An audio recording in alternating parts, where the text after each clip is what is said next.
Georgetown County Library staff have been delighted and fascinated as we videotape the memories of many local residents, whether talking about the Great Depression, World War II, Hurricane Hugo, Gullah artistry, local landmarks, church history, small businesses, or early 20th century education.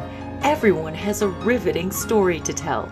Now, the library has the opportunity to explore the legacy of Georgetown's Lebanese families who immigrated to the area in the late 1800s and early 1900s.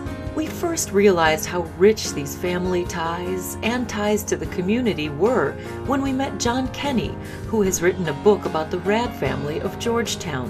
We were so excited to partner with John and his wife Mary Lou, who is a member of the Rad family, that we began doing interviews right away.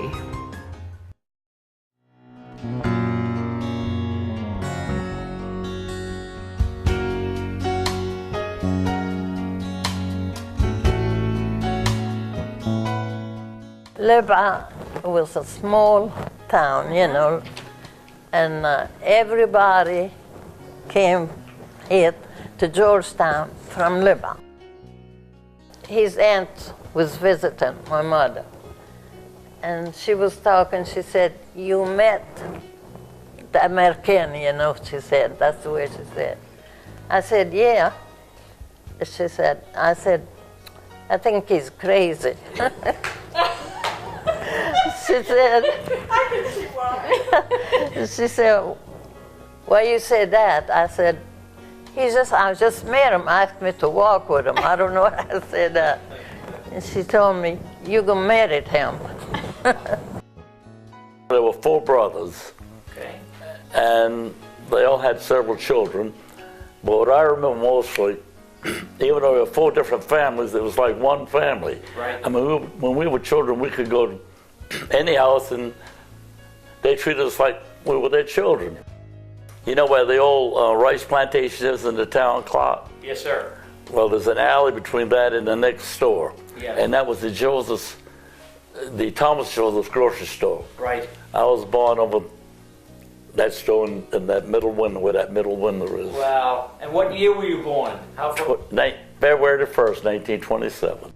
I had 5 sisters. Right. And I'm the youngest. And I understand Mama had 2 boys before that died. Right. When you looked at the records, it was amazing how many infants died within the first year of life. One of them lived to be 3 years old. Wow. And that Died from diphtheria. The story goes that if she could have a son, there's a small church in Somerton, South Carolina, that was actually founded by the Lebanese people because there were no Catholics there. Right. And she made a promise that if she could have a son, that she would visit that church every year. Now, that seems like nothing, but back in those days, when no one had a car, she had to find somebody with a car. Right. And there were dirt roads. It was an all-day affair for her to take me to Somerton. Right. And before she died, she made me promise her that I would take my son. Isn't that wonderful? And I haven't missed yet. Born in Georgetown, 1930. Right.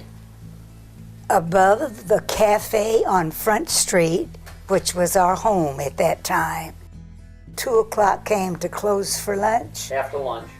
Daddy would get a little bit of rest and sleep, and then he'd gather all these buddies of his, and they would gamble. They'd go upstairs to play poker.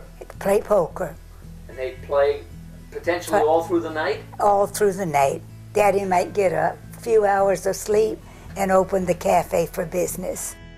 My father went into the grocery business, and he later on went into the liquor business, 2 stores. And also, he, at a restaurant, sandwich shop he had right there on Front Street.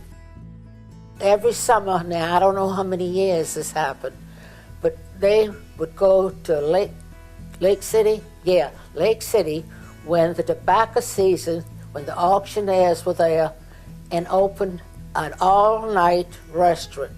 And the food was strictly dinner meals, not knickknacks or anything like that, because those fellows would be up all night with the tobacco. Right. And I went one time, and brother, I was an experience to have them. It really was.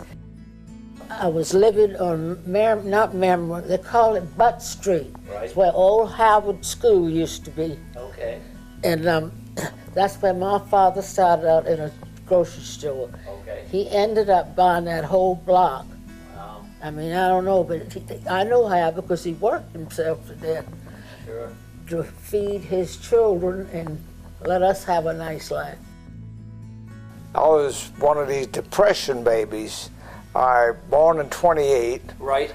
and my bringing up was all during the Depression. Wow. But I don't remember any hardships per se. Right. I mean, everybody was in the same boat. They didn't know who we were in this respect. A lot of my friends thought we were Dagos. Now, Which is an expression for Italian. for right? Italian. Right. And then they had no earthly idea where Lebanon was. I've heard stories that one that comes to my mind, the older Lebanese Dr. John Assey, saying that he would dance with a girl and the father would come on the dance floor and take her away from him. Right. Right. It was just, that's the kind of stuff that was hard to put up with.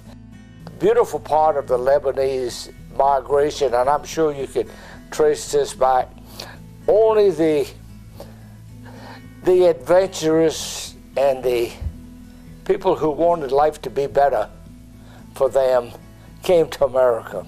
We really, the immigrants who came to America, actually, they were the cream of the crop. They weren't the richy rich, now don't misunderstand me, but they were the one that wanted life to be better.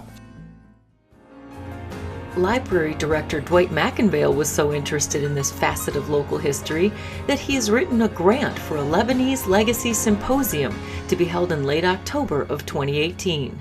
Scholars and historians from Vermont to Georgia will explore the literature, food, politics, religion, music, and history of the Lebanese people who have settled in America. The symposium will also feature a documentary made from the interviews done with the Lebanese families who hail from Georgetown County. The library will learn in March if it has received the symposium grant from the South Carolina Humanities Council. Until then, we'll keep gathering stories from this warm, welcoming group of Georgetown County residents.